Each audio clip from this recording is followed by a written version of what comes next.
एउटा कुरा भनौँ, गरिबी कसैको घरबाट सुरु हुँदैन। गरिबी त मान्छेको सोचबाट सुरु हुन्छ। नमस्कार, स्वागत छ मेरो युट्युब च्यानलमा। म जङ्गबिग हो। साथीहरू, मैले के भने गरिबी कुनै मान्छेको घरबाट सुरु हुँदैन। गरिबी त मान्छेको सोचबाट सुरु हुन्छ। भन्नुको मतलब सबैभन्दा पहिला त हामीले आफ्नो सोचलाई परिवर्तन गर्न जरुरी छ। हैन भने धनी बन्ने सपना त के, बुढेसकालमा दबाई किन्ने पैसा पनि हामीसँग हुनेवाला छैन। त्यसैले अहिले नै सबैभन्दा पहिला त हामी गरिब हुनुको कारण के रहेछ त भन्छु है। हामीसँग दैनिकी 24 घण्टा हुन्छ।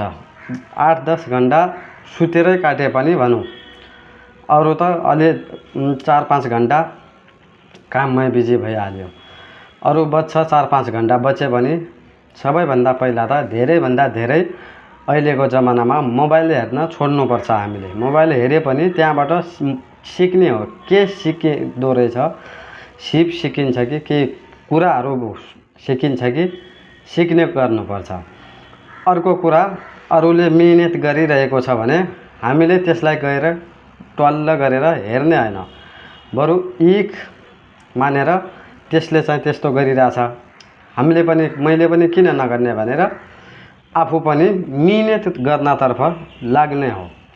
अनि अर्को कुरा, दिनभरि समय फोन हेरेर यता अरूको कुरा काटेर हैन के छ फाल्टु काम, बिना मेहनत हाँसो मजा यता गयो उता गयो, त्यसरी नै समय खेर फाल्यौँ भने हामीले हाम्रो जीवनमा कहिले पनि धनी बन्न पाउने छैनौँ र धनी बन्ने सपना नदेखे पनि भयो भनेर भनेका छन्। अब कुरा रह्यो, अब धनी कसरी बन्ने त हैन। सबैभन्दा पहिला त हामीले सपना ठुलो देख्नुपर्छ।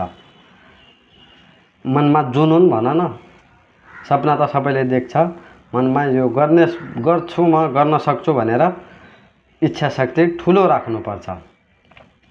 त्यसपछि कुरा रह्यो, चुपचाप आफूले देखेको सपना के हो त त्यसलाई पुरा गर्नतर्फ काम गर्नुपर्छ हैन। त्यसपछि धेरैभन्दा धेरै पैसा आर्जन कसरी हुन्छ, कुन सिप सिक्दा राम्रो हुन्छ। अब सबैभन्दा पहिला त हामीले पैसा कमाउनको लागि सिप सिक्नु पर्यो। सिपको आवश्यकता हुन्छ। कुन सिप सिक्नु हैन, जो हामीलाई सहज लाग्छ, जो हामीलाई सजिलो लाग्छ, त्यही सिप सिक्दा पनि भयो, धेरै अप्ठ्यारो नभए पनि हैन। अब कुरा रह्यो, यति चिज गरिसकेपछि हामीले हाम्रो दैनिकी कसरी बितिरहेछ त। अगाडि भने जस्तो बेकारमा मोबाइल हेरेर बितिरहेछ कि त्यो बानी पनि हटाउँ, अरू फजुल खर्च पनि हटाउँ र चुपचाप कसैको कुरा नसुनी अगाडि पछाडि नहेरी मिहिनेत गऱ्यौँ भने, आफ्नो लक्ष्यलाई ध्यान दियो भने, आफ्नो सपना पुरा गर्नतिर आकर्षण भयो भने पैसा भन्ने चिज आइहाल्छ भोलि नै भनेर भनेका छन्। अब हामीले साधारण जीवन कुरा भन्नुपर्दा सबैभन्दा पहिला त साथीहरू के गर्नुपर्छ भने, यही कथामा भने जस्तो, यही भिडियोमा भने जस्तरी सबैभन्दा पहिला त हामीले मोबाइल कम हेर्ने कुरा बानी बसाल्नुपर्छ। अनि नजिक के सिप सिक्ने कोचिङ सेन्टर के छन् त्यहाँ गएर कुरा गरौँ। आफ्नो जीवन कसरी सहज हुन्छ र आफू धेरै नभए पनि अहिले त हाम्रो उमेर अलि अधवयस्य छ हैन, 25-30 को छ। अहिले चाहिँ त्यति बबिराम पनि हुँदैन।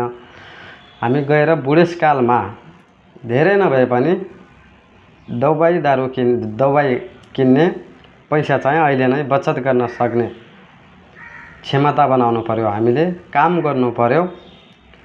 अर्को कुरा, हामीले हाम्रो उमेर अहिले 25-30 होला सायद सबैको।